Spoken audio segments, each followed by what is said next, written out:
This book might not have come to be without the help of Quentin Schultz. Thank you for helping someone you have never met. May we someday fish the rogue.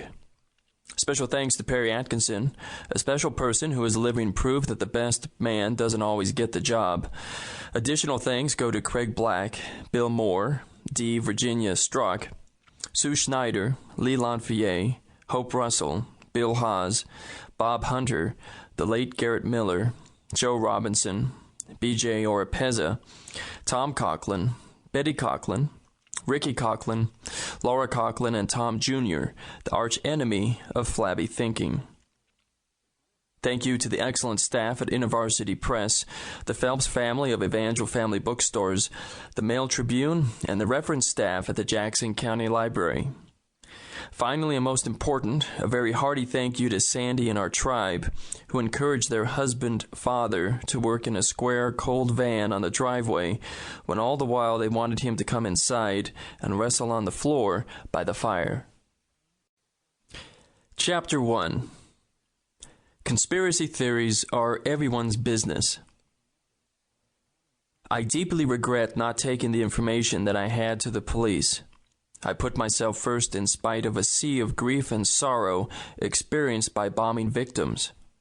I am so completely ashamed that I did not come forward with my knowledge right away. The bombing victims' stories are so horrifying, so heartbreaking, so full of human suffering that I cannot bear them. I feel as though my mind would break. Michael Fortier, after receiving his sentence of 12 years in prison for his role in the Oklahoma City bombing. I have nightmares of my daughter calling out for me from the rubble of the building. The hardest thing a mother will ever have to do is bury her child. Marcia Kite, mother of Frankie Merrill, bombing victim. While taking a much-needed vacation, I woke up the morning of April 20th, 1995, to headlines of a hit-and-run war. Photos showed victims and rescuers covered in a macabre paste composed of blood and coarse concrete dust. The story documented with cool indifference how an explosion carved a deep scar into a stout rectangular-shaped building, reminiscent of the cratered buildings of World War II. Testimonies of Oklahoma City residents punctuated the story with hysteria and fear that the perpetrator was still at large.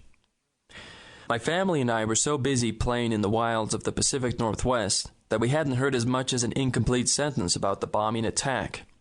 With my elbows propped on a honey pine breakfast table, I read the suspicions rippling through Associated Press and other wire stories as to the identity of the bomber or bombers.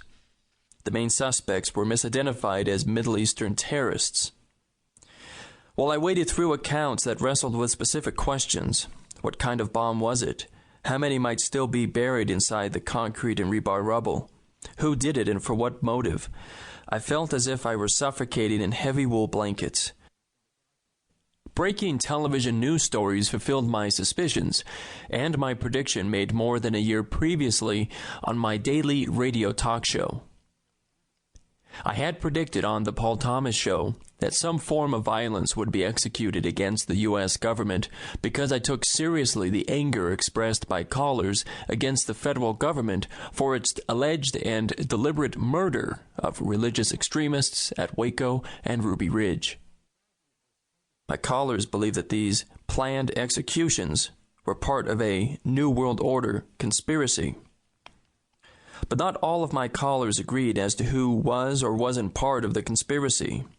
Many, such as John, believe that there was a concerted effort on the part of the elitist media to propagate liberal political and social agendas calculated to pull America from its godly foundation.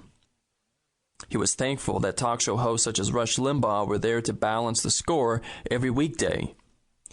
Scott, however, believed that Limbaugh was part of the conspiracy, as was nearly every U.S. president, especially if a member of the Masonic Lodge. Scott believed that the U.S. government carried out the Oklahoma City bombing in an attempt to restrict the Second Amendment right to bear arms. Callers such as Mark argued emphatically that the national debt was being deliberately increased to turn control of the country over to evil international bankers who would destroy America's sovereignty and erect the New World Order. He also believed that most churches and influential